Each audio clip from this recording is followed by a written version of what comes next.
Sansho the Bailiff, released in 1954, and was directed by Kenji Mizoguchi.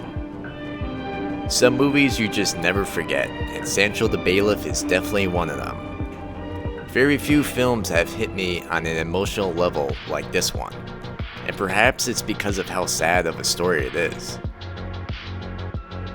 It takes place in medieval Japan, and is about a compassionate governor who is set into exile.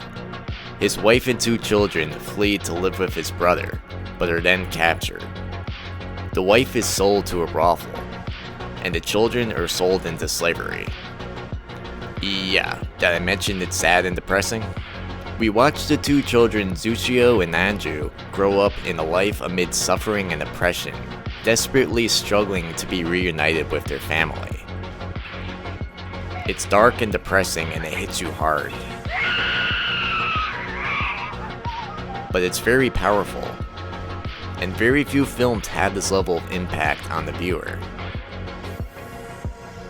Part of what makes it powerful is the fact that it seems like it could happen in real life, and it's grounded very much in reality. The movie is called Sansho the Bailiff because Kenji Mizoguchi initially intended to center the film around Sansho the slave lord. However, the film ended up being the sad story of Bushido and Anjo as a narrative. Despite the disturbing subject, the movie isn't that graphic in the sense of what it shows you, but rather what it doesn't show you. It forces your imagination to fill in the horrible details. This movie is never over the top, and is actually very subtle, but it's still horrifying, and this proves that sometimes less can be better. The directing style for Mizoguchi was very revolutionary for the time. A lot of the shots are held for a long time, which is unusual, and this technique is great at complementing the storytelling, adding more emotion. A lot of the shots focus on the background instead of the foreground, using complete visuals to tell the story, and this is exactly what film should be. All the characters in this movie are memorable, and you actually care about them. I love the father teaching his children about mercy, and how it's the most important thing. This message from their father will later go on to help them throughout their unfortunate lives. My favorite thing that the father tells his children is to be hard on themselves, but merciful to others. It's a line repeated throughout the film, and one that is great for everyone to hear. There's this one special scene that I always admired. Before Bushido and Anju were captured, there's a scene of them breaking off a tree branch, and then both of them falling down. The same scene is later repeated, only is them when they are grown up.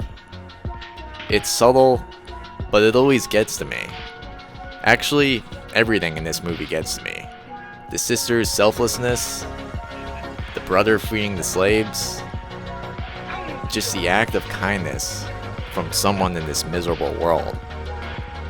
There's so many unforgettable moments in this one movie, and it's something any fan of film should experience because this is filmography at its finest. With the lack of new films this year, you might as well make it your opportunity to revisit masterpieces you've never seen before. Then you'll realize what you've truly been missing out on. Even though this is an older film, it doesn't suffer from what usually people attribute to old films, with them being boring or drawn out. Sansho the Bailiff is fast-paced, never having a dragging moment. I just revisited it recently, just to make sure I didn't imagine this.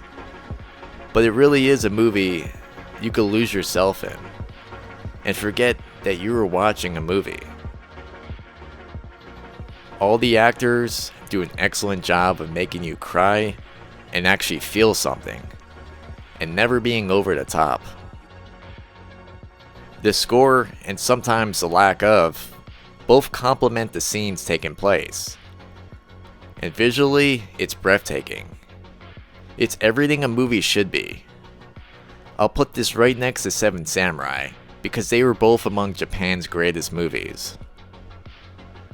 Yes, this movie is sad, but when the movie is actually sad, it's done something right. It's actually made you feel something. It wasn't just some mindless action movie that all have to do with the same throwaway formula. Look at every new movie that Hollywood puts out. Sure, some of them are fun, but did they actually impact you in any way? Will you just forget about them? Sansho the Bailiff is what movies should be, a visual immersion that is powerful enough to move you. And if that's not what movies should go for, then why bother? And even though this is a movie depicting humanity at its worst, it also shows humanity at its best. Sansho the Bailiff reminds us how we wouldn't know what good people were if we didn't also see the bad, and there would be no light if there was no darkness. Thanks for watching.